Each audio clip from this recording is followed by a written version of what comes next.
software doesn't have to happen at us. Software doesn't have to be a thing that comes on a disk and is immutable. It is a conversation with the user. It is a conversation with the software maker. You want to be able to say, remember me, or don't remember me, or only remember me at this geolocation. It is valuable to all of us to give people more optionality. Hi, I'm Rachel Chalmers, and this is Generationship, the podcast at the intersection of infrastructure and artificial intelligence. We are the generation that's exploring generative AI.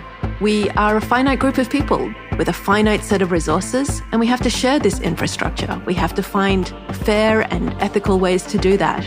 The first generation ship has already set sail. It's the planet Earth, and you and I are the crew. This show is brought to you by Heavybit, the leading investor in developer-first startups. To learn more about Heavybit, visit heavybit.com. Today, I am super jazzed to have Heidi Waterhouse on the show. Heidi is a technical writer, developer advocate, and world-recognized speaker. Her most prolific writing by volume is To-Do Lists, mine too. Heidi lives in the Midwest with her wife, kids, and 3 cats who like to scream during recording sessions. I want to point out that wife, kids, and 3 cats includes an Oxford comma, so we don't actually know whether Megan and the kids like to scream during recording sessions. I guess we'll find out. Most importantly for today's purposes, Heidi is the co-author of Docs for Developers and the new Progressive Delivery. Heidi, thank you so much for coming on the show. I'm so excited to have you here. Oh, it's great to be here. So we've heard of continuous delivery. What is progressive delivery? Progressive delivery is an extension of continuous delivery. When we realized that we needed continuous delivery to do faster releases and get more value from our work in a more immediate way, that was really revolutionary. To say releasing faster makes you safer, makes your product better, that was astonishing. But we felt like we had left something out, and what we had left out was the user experience. Every day I log into social media and I see somebody say, someone updated my software and it broke my experience. And that's what we've been calling a jerk, a technological jolt that makes you aware of using software and frequently makes you feel unnerved or angry or helpless. And we think that progressive delivery includes the users and uses them and their information as part of the software development lifecycle. So we really want to extend what we think of as the DevOps infinity loop to have another loop that includes users. You're suggesting that software should be written for humans and not to punish humans? This is pretty revolutionary stuff, Heidi. I know it's wild thinking, but we're right out there on the cutting edge of maybe we should be nice to people. And when you say we, you've got some pretty amazing co-authors on this book. Do you want to talk a little bit about them? A side note, my goal is to have all of them on the podcast at some point. So I'm working with a team that sort of originated during my time at Launch Darkly. And it is Adam Zimmon, who best manager ever. And he is now at Heroku and working on teams that help deliver platform as a service is a way to summarize it. But he and I have been working together for 8 or 9 years now, pretty much the same with Kim Harrison.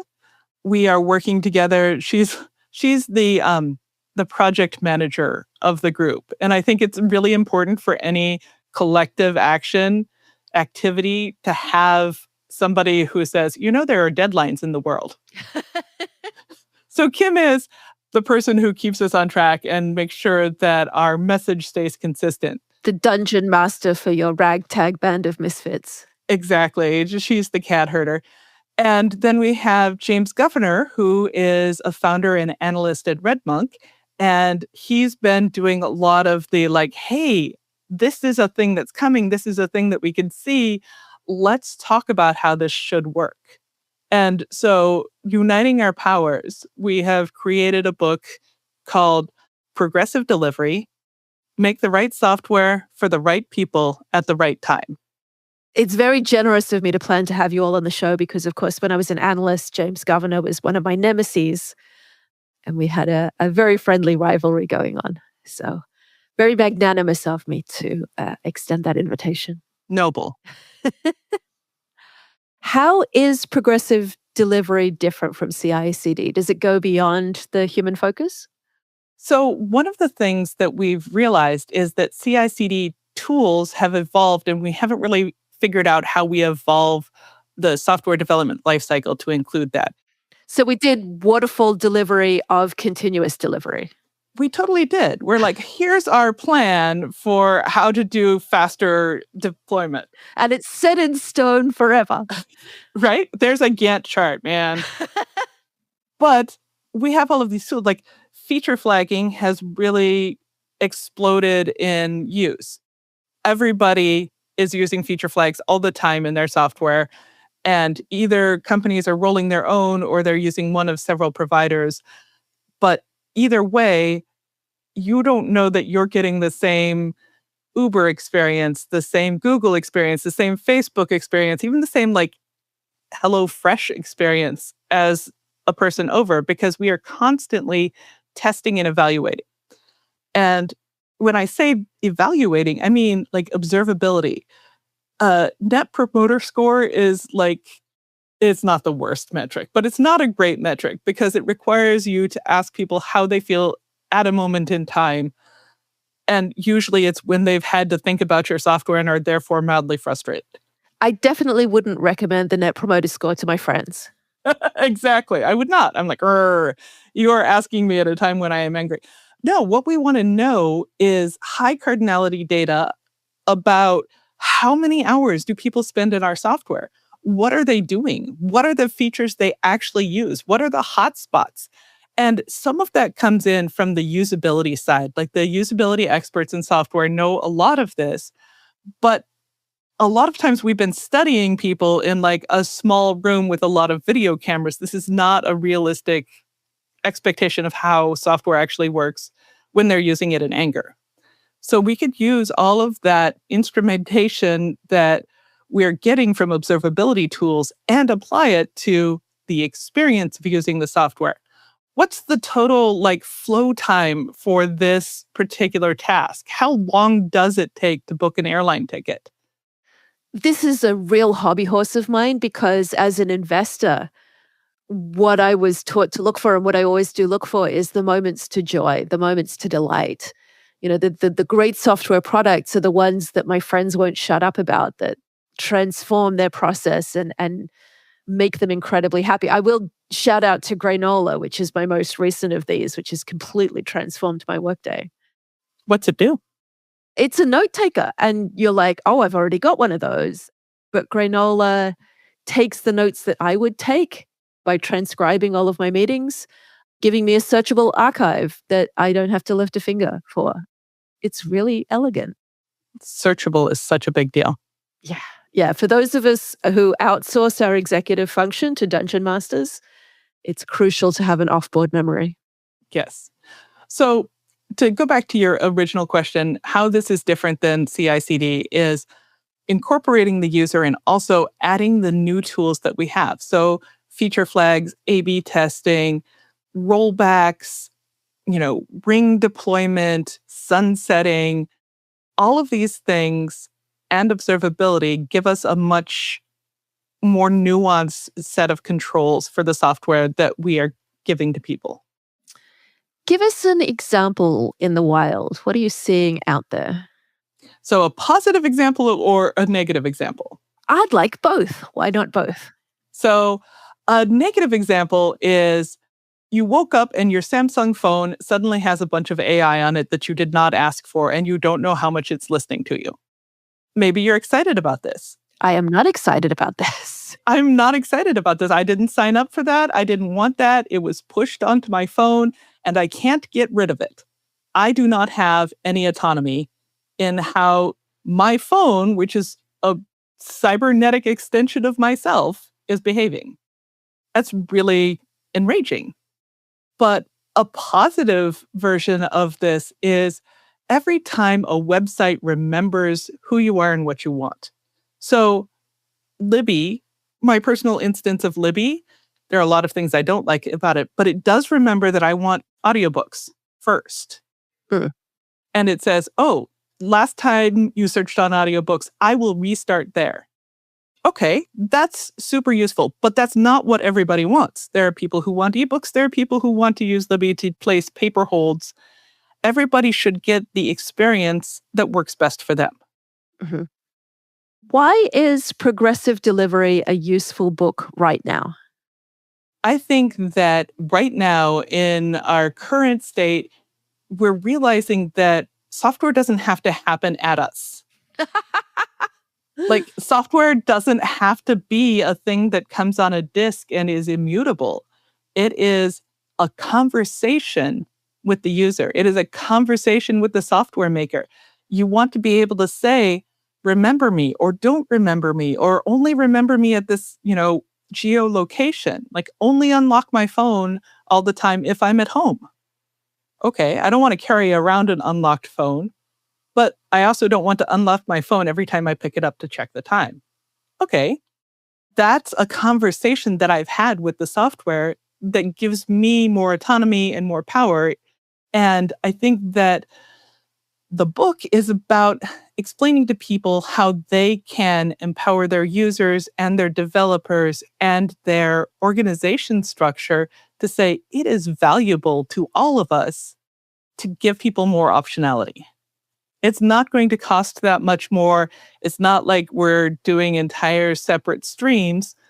We're just flipping a few bits, and that really increases the usability for people.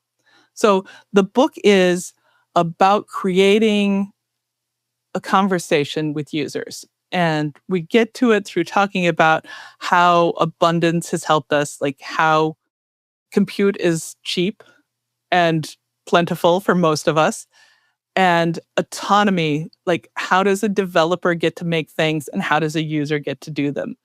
And alignment, what does it mean to be aligned with the user, to be aligned with your team, to know that you're making the right thing? And finally, automation. If we have to do everything by hand, it's still very expensive. I'm not scrubbing my clothes by hand. And in some ways, that's changed how many clothes we own. And in other ways, it's a great savings for all of us because we have more time. So the book right now is to help people understand how they're already part of the way to progressive delivery. And if they commit, they will get a lot of power and autonomy and joy without a lot of extra effort. I love how human-centered this vision is. I do need a lot more time because, staring into my little metal rectangle takes up a lot of my day. But I love the idea that these conversations are actually a negotiation, that they have a concrete outcome, which is a balancing of the needs of the software creator and the needs of the software user. It's software diplomacy, soft power, Oh, I like that. instead of software as war. Hmm. Who is this for? Who is the ideal audience for progressive delivery? So the ideal audience for the book is people who are trying to figure out what to do next in order to make their software stay relevant. We are definitely in the Red Queen's race where you have to run very fast just to stay in the same place. And in order to keep your software relevant, it's not just adding more things, it's adding more of the right things. So we're looking for people who are working in features, working in development, working in deployment. For this book, there will probably be others, but this book is for the software people so that they can understand what they're making and how to make it better. Who will dislike this book? Oh, this book is going to be honestly super painful for people who already knew this and didn't have a name for it. That's the thing that we've found out right now is that it's like, well, duh, but you're not going far enough and you're over explaining. And like, how do you do those trade offs? And we're like, we can't talk about the trade offs until we talk about like how we get there. And so People who aren't going to like this book are going to be distracted by the fact that we're explaining it in very basic terms. And people who don't like this book probably include people who are like, I'm so tired of new software modalities. Could we please not? Like, I was here for DevOps, I was here for SRE, I was here for CI/CD, but I'm just done. It's also got some interesting crossover, I find, with the modalities of the founder community, in particular the lean startup and the agile development movement, in that customer discovery, user research moves to the core where it always should be. It's the process of building an organization that listens to its customers. hmm And that's honestly very frightening for people who want a more command and control understanding of software, who, like you said, have a waterfall understanding of like, we're going to build a task manager. We're going to build tracking software. And I know how tracking software works. We're just going to do it better with AI. For those people who want the certainty of a world where like they know what their next 9 months of development is going to look like, are there compensations to moving towards a more progressive delivery method? I think there are. And I think what we try to say in the book is like, even a little bit of optionality is very useful for your whole team. To say like, okay, this is the goal. How you get there matters less to me. It's sort of, I think of it as like microservices. Like, I don't care what's inside the skin of your microservice. As long as your inputs and outputs are reliable and well documented, I don't care. I just need to consume it. And so in that way, I think we can say what's inside matters less than the fact that you're giving people more handles on the outside, more ways to use the API, more things that can happen.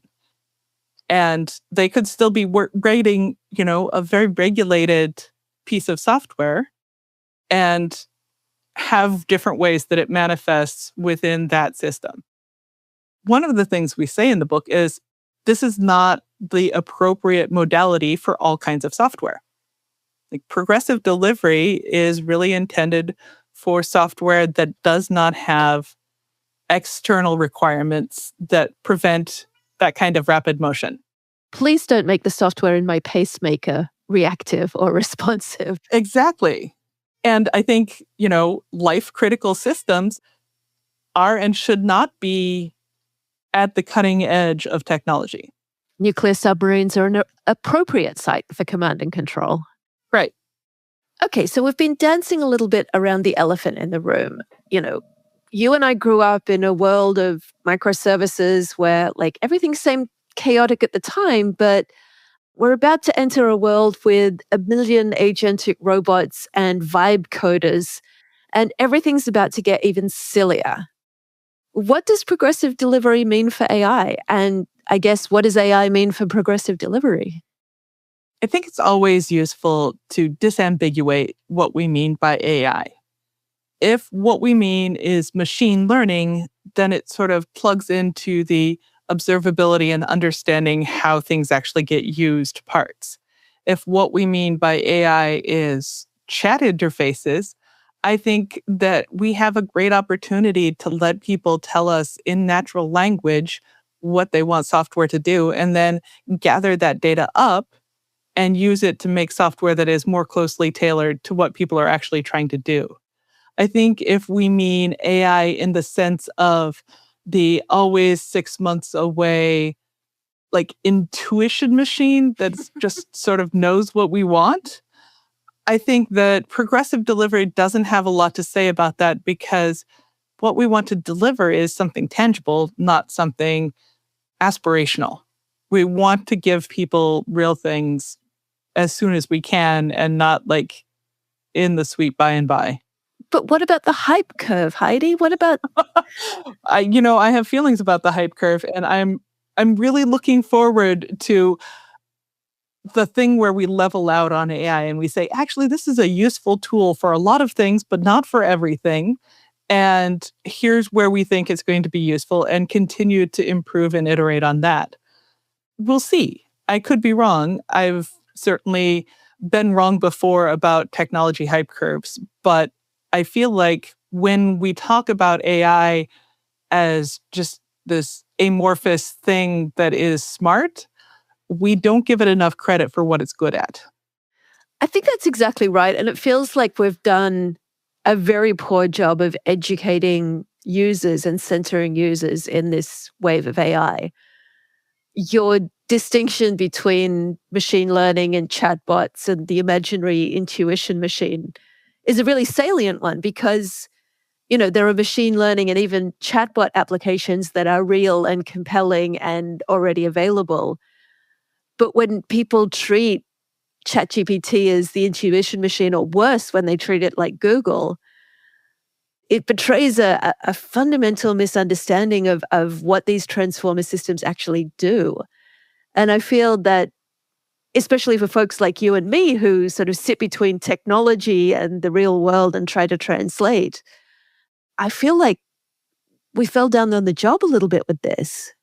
I think we were pushed aside. I think a lot of us said, the way we're running straight toward this is ominous. I've seen this before where we get very excited about something and try and put it into everything, and then we realize it's only useful for some things. And when I think about how I want technology to be adopted, I want people to consider safety, not just like physical safety, not just data safety, but like the safety of the humans who use it. Are we building things that are indistinguishable from humans for, vulnerable populations and Google developers? Is that something that is safe to do? Even, what are we doing to our own future? I don't want the machines to paint pictures and write poetry. I enjoy painting pictures and writing terrible poetry. I want the machines to do my tax returns for me.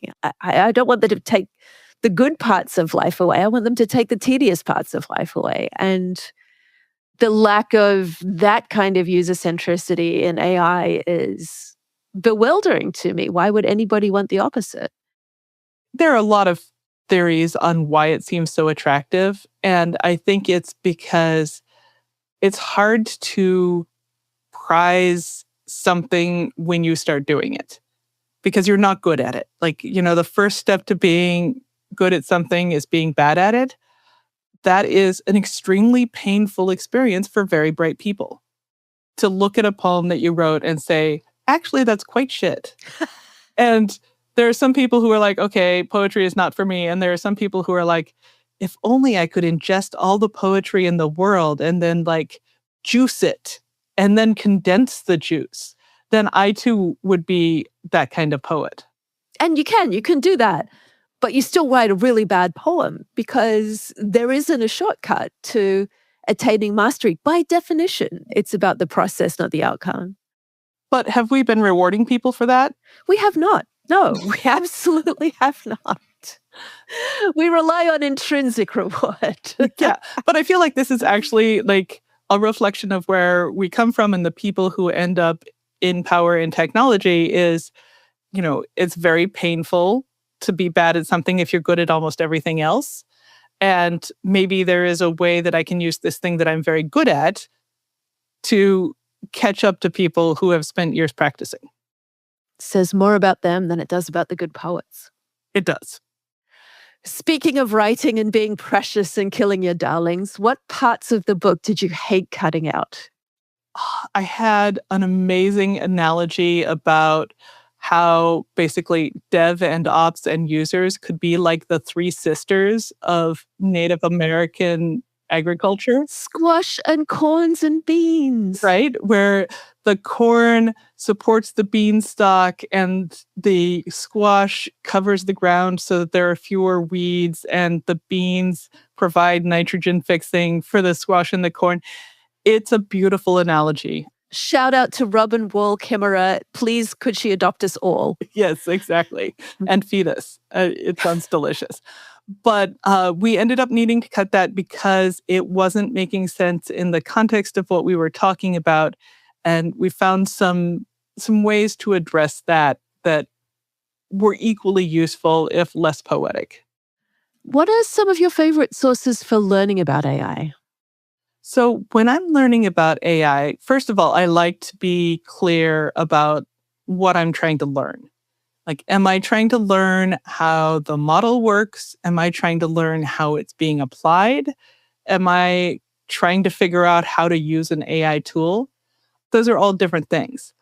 But I will say that the thing I read most consistently is a hater. I read a lot of Ed Zitron Hmm. and listen to the podcast.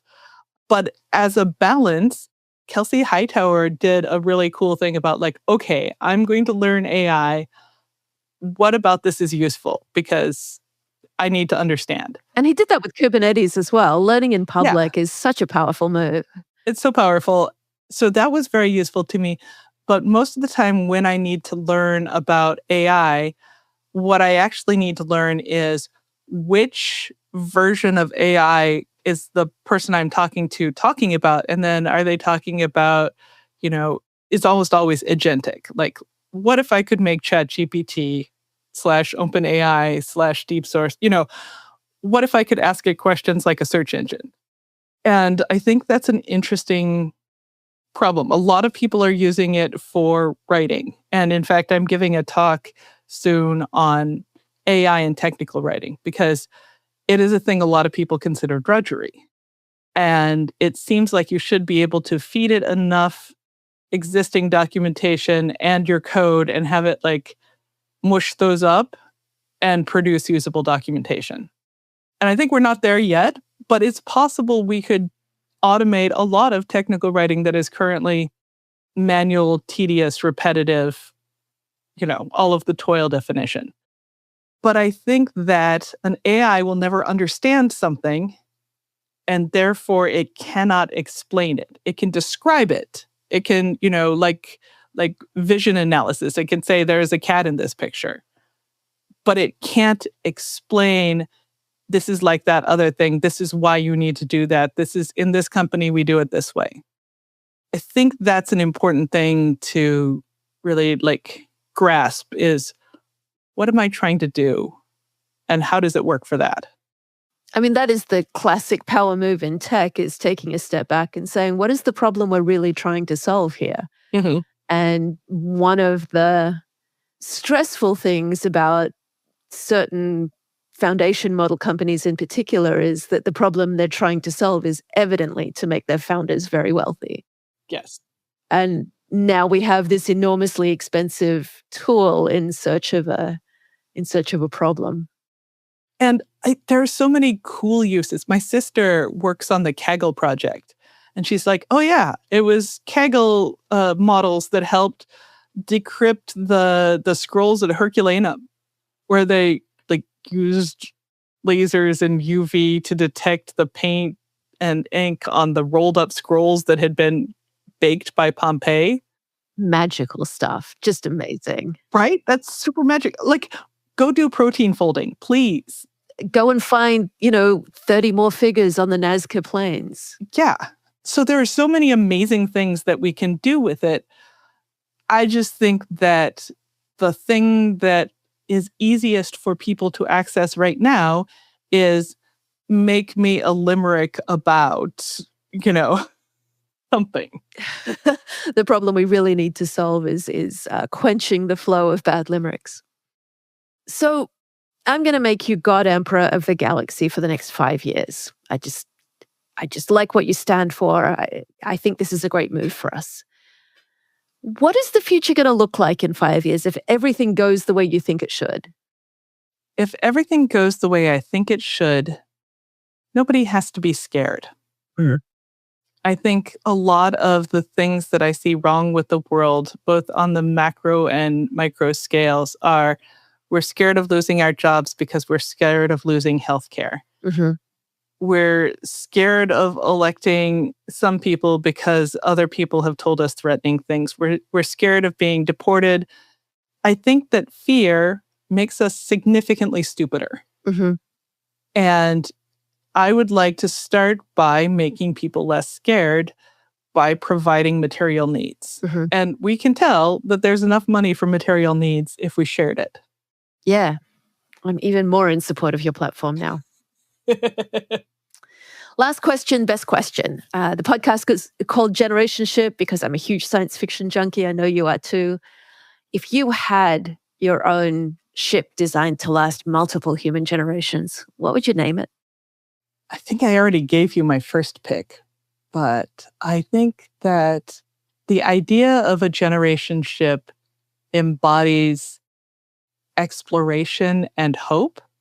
And so I would want it to be named Wayfinder and to say, like, this is a ship across the Pacific, and I'm not going into the unknown because my ancestors have charted this, but the stars are here to guide me, and I am a new ancestor. If anyone hasn't done the deep dive into Polynesian navigator lore beyond Moana, So good. It is a rich field. The last 30 years, Polynesian people have started to revive some of the celestial navigation techniques of their ancestors. They're sailing these double-hulled canoe sailboats from Aotearoa to Rapa Nui to Hawaii. It's astonishing. There's books and documentaries about it. It's an unbelievably rich field. But the idea that these people got on these boats with like a pig and a yam plant and sailed for thousands of miles, not lost, but following in the footsteps of the people who'd gone before them, it's incredibly inspiring. Yeah, let's hope. Let's dream. Thank you for bringing that up. One of my favorite topics. Heidi, wonderful to have you on the show. Thank you so much. Thank you. That's all we have time for today. If you're interested in being a guest or if you know someone awesome I should interview, hook up with us online. We're available where all fine social medias are sold. This show is brought to you by Heavybit, the leading investor in developer-first startups. To learn more about Heavybit, visit heavybit.com.